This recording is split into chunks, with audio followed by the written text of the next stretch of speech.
नमस्कार. शुभम वास्तू शिवम वास्तू भाग क्रमांक 2 मध्ये आपल्या सगळ्यांचे मनापासून स्वागत.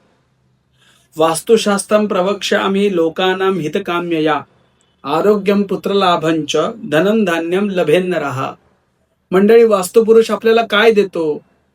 तो वास्तुपुरुष आपल्याला मानसिक शारीरिक संपत्ती देतो, आरोग्य देतो, संतती देतो, सुख समाधान ऐश्वर्य प्रदान करतो आणि सगळ्यात महत्वाचं आपल्याला सकारात्मक शक्ती प्रदान करतो.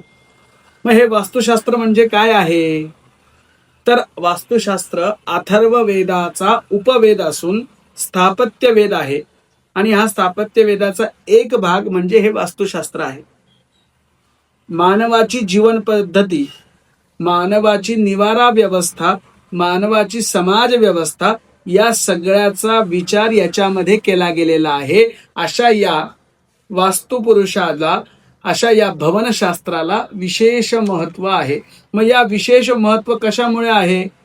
वास्तुशास्त्राचा मूळ उद्देश आहे निसर्गाशी समन्वय साधून उत्तम जीवन जगणे हा होय. त्यामुळे या वास्तूमध्ये आपण ज्यावेळेस राहत असतो त्या वास्तूतील सकारात्मक शक्ती आपल्याशी एकरूप होत असतात.